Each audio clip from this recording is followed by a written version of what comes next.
Hello, আসসালামু আলাইকুম everyone. আজকে আমরা দেখব কিভাবে মোবাইলের মাধ্যমে আমরা মাইক্রোসফট ওয়ার্ডের কাজ করতে পারি। এই জন্য প্রথমে আমাদেরকে প্লে স্টোর থেকে এমএস ওয়ার্ড এই অ্যাপটি ডাউনলোড করে নিতে হবে। আমি এখানে ডাউনলোড করে নিয়েছি মাইক্রোসফট ওয়ার্ড, যেটা আপনারা গুগল প্লে স্টোরে গিয়ে টাইপ করলেই এই অ্যাপটা চলে আসবে। তখন জাস্ট ইনস্টল করে নেবেন অন্য সব অ্যাপসের মতোই। এরপরে আমি মাইক্রোসফট ওয়ার্ড ফাইলটা ওপেন করছি। দেখুন আমার সামনে মাইক্রোসফট ওয়ার্ডের একটা ডকুমেন্ট ওপেন হয়েছে। এখানে আমি বেশ কিছু ডকুমেন্ট নিয়ে কাজ করেছি, ওগুলোর নাম চলে এসেছে। আপনাদের এরকম যদি না আসে, আপনি যদি আগে কাজ না করে থাকেন, সেক্ষেত্রে উপরে যে প্লাস চিহ্নটা আছে এই প্লাস চিহ্নতে ক্লিক করবেন। এরপরে দেখবেন আপনি কী ধরনের ডকুমেন্ট নিয়ে কাজ করতে চান, এখানে সব কিছু বিস্তারিত চলে আসবে। দেখুন এখানে অনেকগুলো টেমপ্লেট আছে, এখানে আপনাদেরগুলোও থাকবে। কোন ধরনের ডকুমেন্টে আপনি কাজ করতে, আপনি রিজিউমে নিয়ে কাজ করতে চান, নাকি ডকুমেন্ট নিয়ে কাজ করতে চান, নাকি ব্ল্যাঙ্ক পেজে কাজ করতে চান, এখান থেকে আপনি করতে পারবেন। তো আমি এখান থেকে যে কোনো একটা ওপেন করে নিচ্ছি। আমি রিজিউমেটা ওপেন করে নিচ্ছি। ওকে, রিজিউমেটা ওপেন হয়ে গেছে। দেন আমি এটা জুম আউট করে নিলাম, just zoom in zoom out করে নিলাম। অ্যান্ড দেখুন এখানে রিজিউমেটা শো করছে। এখানে চাইলে এখন আপনি আপনার ইচ্ছে মতন নাম কিন্তু টাইপ করে নিতে পারেন। আমি নাম টাইপ করে নিচ্ছি।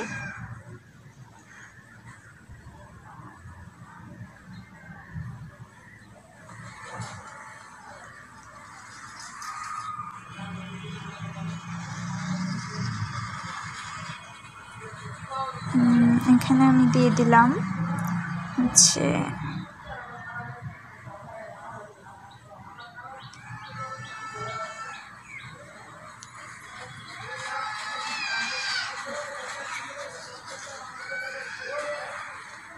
আমি অ্যাড করে দিলাম। এরপরে হচ্ছে ধরুন এখানে আপনার পছন্দ মতন আপনি যে কোনো কিছু অ্যাড করে দিতে পারেন, অথবা আপনি চাচ্ছেন এখন এখানে যে অ্যাসিস্ট্যান্ট ম্যানেজার শব্দটা আছে এটা আপনি একটু চেঞ্জ করতে চাইছেন, ডিজাইন করতে চাইছেন, সেক্ষেত্রে আপনি কী করবেন, এই যে নেমে যে অ্যারোটা আছে সেটাতে ক্লিক করবেন। অ্যারোতে ক্লিক করার পর দেখুন এখানে যে টেবিল অপশানটাতে আমি হোমে চলে গেলাম। এখান থেকে আপনি এটাকে হাইলাইট করে দিতে পারবেন, অথবা ফন্ট কালার চেঞ্জ করতে পারবেন। যে কোনো ধরনের কালার আপনি দিতে পারবেন, যেমন আমি যদি চাই বেগুনি দেব সম্ভব, অথবা আমি দেব ব্ল্যাক, এটাও সম্ভব। এরপরে যেটা আছে ক্রিম ফরম্যাট, এখান থেকে সব ফরম্যাট ক্লিক করা যাবে, অথবা এখানে বুলেট নাম্বার ইউজ করা যাবে। এনিথিং আপনার পছন্দ মতন আপনি চাইলে স্টাইলও এখানে অ্যাড করে দিতে পারেন, স্মল স্টাইল। ওকে, এরপরে যেটা আছে দেখুন একটু ইতালিক করে দিতে চাইছেন, এই যে বোর্ডের পাশে ইতালিক আছে, ওর আন্ডারলাইন দিতে চাইছেন, সব কিছুই সম্ভব। এর অথবা এভাবে ক্রস দিয়েও সম্ভব, অথবা যদি আপনি চান যে না আমি লেখাটা একটু বড় করব, সেই ক্ষেত্রে এখানে 22-এর জায়গায় আপনি আর একটু বড় করে দিতে পারেন। তারপর এখানে আছে হেডলাইনে, এখানে আপনি এরিয়াল দিয়ে দিতে পারেন চাইলে লেখার টাইপটা। এভাবে আপনি আপনার ইচ্ছে মতো চেঞ্জ করে নিতে পারেন। এই ধরুন আমি স্কিল ল্যাব যে লেখাটা এটা আমি সিলেক্ট করলাম, করে এটাকে আমি কালার চেঞ্জ করে দিলাম, গ্রিন কালার দিয়ে দিলাম। ওকে, এটাই হচ্ছে মূলত হোম ট্যাবের কাজ।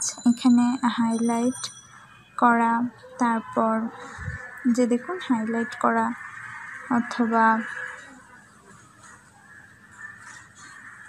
ফন্টের কালার চেঞ্জ করা, বুলেট নাম্বারিং, এবং এটা চাইলে মিডলে আনা যাবে, অথবা রাইট সাইডেও নেওয়া যাবে, চাইলে মিডলেও নিয়ে আসতে পারবেন। এটাই মূলত কাজ। আমি এটা হাইলাইট একটা চেঞ্জ করে দিই। ওকে, এটাই মূলত কাজ। এবং প্যারাগ্রাফ ফরম্যাটিং চাইলে এখান থেকে চেঞ্জ করতে পারবেন, সাইজ, স্পেস, সব কিছু এখান থেকে করা যাবে। এরপরে যে অপশানটা আছে হোমের পরে ইনসার্ট, এখান থেকে আপনি চাইলে ব্ল্যাঙ্ক পেজ মানে এই রিজিউমের নিচে আরেকটা পেজ আপনি চাইলে অ্যাড করে দিতে পারেন আপনার পছন্দ মতন। এই যে আমি একটা পেজ অ্যাড করে নিলাম।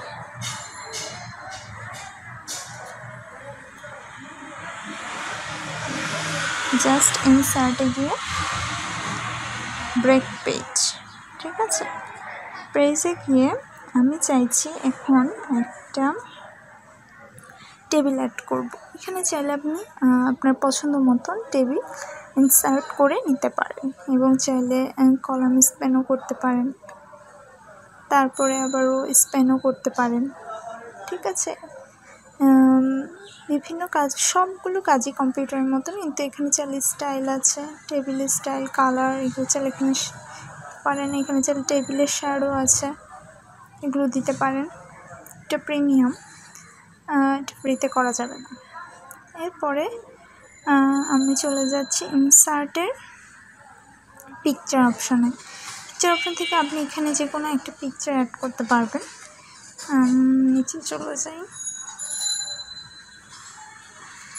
ওকে, এখানে চাইলে যে কোনো একটা পিকচার আপনার মোবাইল থেকে অ্যাড করে নিতে পারেন, ঠিক আছে, পছন্দ মতন।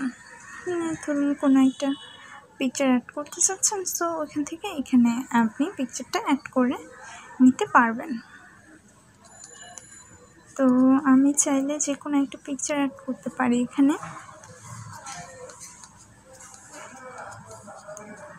ধরুন আমি এই যে পিকচারটা এটা অ্যাড করতে চাচ্ছি রিজিউমেতে, দেন আমি এটাকে এভাবে ক্রপ করতে পারবো, রোটেট করতে পারবো, তবে ডিলিট করে দিয়ে আমি ডান দিয়ে দিলাম। জাস্ট দেখুন এই যে এটা কিন্তু চলে এসেছে এবং আমি চাইলে এটাকে ছোটো বড়ো করতে পারবো, চলে এসেছে। ওকে, এবং চাইলে এখন এই যে নিচে যে অপশানগুলো আছে এগুলো দিয়ে পিকচারটাকে এডিটও করা যাবে, ফ্রেম করা যাবে, অথবা শ্যাডো দেওয়া যাবে, শেপ দেওয়া যাবে, আপনার পছন্দ মতন আপনার যেটা ভালো লাগে আপনি সেটা কিন্তু ইউজ করতে পারবেন, ঠিক আছে। ওকে, এটা হয়ে গেল। এরপরে আমরা হচ্ছে পিকচার একটা অ্যাড করে ফেললাম। এরপরে পিকচার ইফেক্টটা আমরা দেখে নিলাম যে শ্যাডো রিফ্লেক্টিং, এই যেখানে পিকচারের শ্যাডো আছে, আর বিভিন্ন ধরনের শ্যাডো স্টাইল আছে, যেটা আপনার ভালো লাগে সেটা আপনি ইউজ করতে পারবেন। আবার রিফ্লেকশান আছে, শ্যাডোটা রিফ্লেক্ট করবে যে পিকচারটা আছে। এরপরে এখানে শ্যাডো সাইজ, শ্যাডো যদি ইমেজের মাঝখানে আপনি কিছু লিখতে চান, অল্টার টেক্সট অথবা রিসেট করে দিলে সব কিছু চলে যাবে আপনি যে স্টাইল করেছেন। এরপরে আমরা চলে যাব ইনসার্টের শেপে। শেপ অপশানটা খুব ইন্টারেস্টিং, এখানে বিভিন্ন ধরনের শেপ আছে, আপনি চাইলে যে কোনো শেপ নিয়ে যে কোনো ডিজাইন কিন্তু মেক করতে পারেন। যেমন ধরুন আমি এখান থেকে একটা এই শেপটা নিলাম,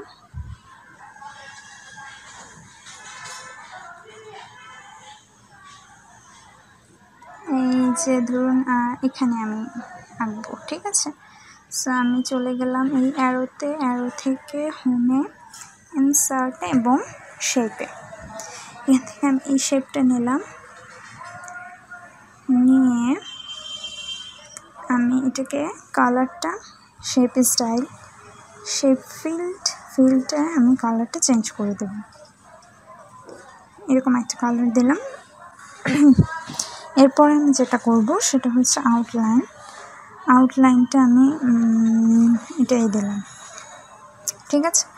এরপরে আমি দেব হচ্ছে শেপ স্টাইল, এখানে যে কোনো ধরনের আপনি স্টাইল ইউজ করতে পারেন। এরপরে আমি চলে যাব আরেকটা শেপ আমি ইনসার্ট করব, সেই ক্ষেত্রে আমি এই শেপটা নিতে পারি। আমি এই শেপটা নিয়ে জাস্ট আমি সাইজটা কমিয়ে নিচ্ছি।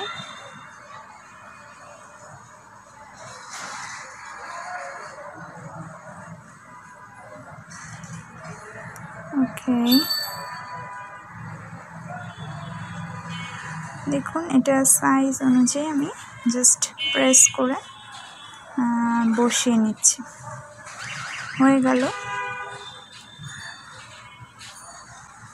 ওকে, অ্যান্ড এটার কালারটা আমি চেঞ্জ করবো এবার। এটার কালারটা আমি ইয়েলো দিয়ে দিলাম, ঠিক আছে। এটার আউটলাইন দিয়ে দিব ব্ল্যাক, ঠিক আছে। ওকে, দেখুন কত সুন্দর একটা শেপ কিন্তু মেক হয়ে গেছে, ঠিক আছে। এরপরে আমরা যেটা করব, আমরা ইনসার্ট থেকে টেক্সট বক্স, কমেন্ট, হেডার, ফুটার, নাম্বার, এগুলো সবগুলোই কিন্তু একদম কম্পিউটারের মতন আপনার ইচ্ছা মতো চাইলে আপনাদের পেজে হেডার, ফুটার এবং পেজ নাম্বার কিন্তু এখানে অ্যাড করে নিতে পারেন। আমি পেজ নাম্বারটা অ্যাড করে নিচ্ছি, ঠিক আছে। হয়ে গেল, পেজ নাম্বার অ্যাড হয়ে গেছে। দেখুন সবগুলোর মধ্যে পেজ নিয়েছে, যেটা পেজ নাম্বার 1 নিচে লেখা হচ্ছে, এটা page number 2, page number 3, page number 4, page number 5 লেখা হয়ে গেছে। এটা আমি ডিলিট করে দিই, এটা যাতে আমি কাজ করবো না, আমি ডিলিট করে দেবো। এই জাস্ট সিলেক্ট করলাম, ডিলিট। ওকে, এখন আমরা চলে যাব পেজ 3-তে। পেজ 3-তে আমরা যে কাজটা করব সেটা হচ্ছে ইনসার্ট থেকে এই যে আমরা আছে টেক্সট বক্সটা হচ্ছে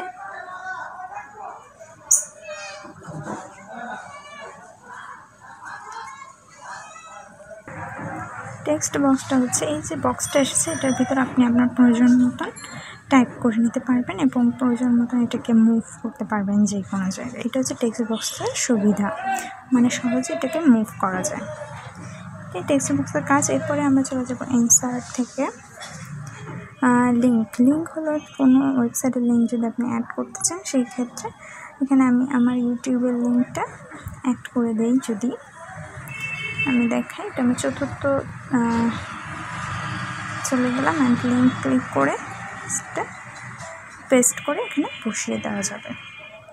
ওটার নাম্বার ইকুয়েশন হচ্ছে ম্যাথমেটিক্সের জন্য, যদি আপনি কোনো ম্যাথ করতে চান সেই ক্ষেত্রে ইকুয়েশনটা কাজে লাগে। সে হচ্ছে ড্র অপশনটা মূলত আসলে মোবাইলে তেমন একটা প্রয়োজন হয় না। তারপরে হচ্ছে যে অপশনটা আছে সেটা হচ্ছে লেআউট, এটা হচ্ছে page margin, orientation, size, column, এগুলো নিয়ে কাজ করে। এটা হচ্ছে রিভিউ অপশনটা হচ্ছে ধরুন আপনার স্পেলিং বা রিডার এগুলো কোনো ভুল আছে কিনা এই অপশনগুলো নিয়ে কাজ করবে, অথবা যদি এমন হয় যে আপনার ডকুমেন্ট লেখা শেষ কিন্তু আপনি চেক করতে চাচ্ছেন যে সব কিছু ঠিক আছে না, সেটা আপনি এই রিভিউ দিয়ে করতে পারবেন। ভিউ বলতে মূলত বোঝায় এটা জুম ইন জুম আউট যে ডকুমেন্টটা দেখতে কেমন হবে সেই জিনিসটাকে বোঝানো হয়। তো আশা করি সবাই বুঝতে পেরেছেন মোবাইলে কীভাবে ডকুমেন্ট করতে হয়। এরপরে হচ্ছে আমি দেখুন আমার কাজ শেষ, এখন আমি সেভ করবো। জন্য 3 ডটে ক্লিক করলে এখানে শেয়ার অপশন আছে, সেভ এস পিডিএফ আছে। সেভ এস পিডিএফ দিলে কিন্তু পিডিএফে এটা সেভ হয়ে যাবে। এরপর সেভ আছে এখান থেকে যে কোনো একটা দিলে তো আপনার এটা সেভ হয়ে যাবে মোবাইলে। এভাবেই মূলত মোবাইলে মাইক্রোসফট ওয়ার্ডের কাজ করা হয়। আশা করি সব বুঝতে পেরেছেন। তারপর যদি কোনো অসুবিধা থাকে অবশ্যই কমেন্ট বক্সে জানাবেন। ধন্যবাদ সবাইকে।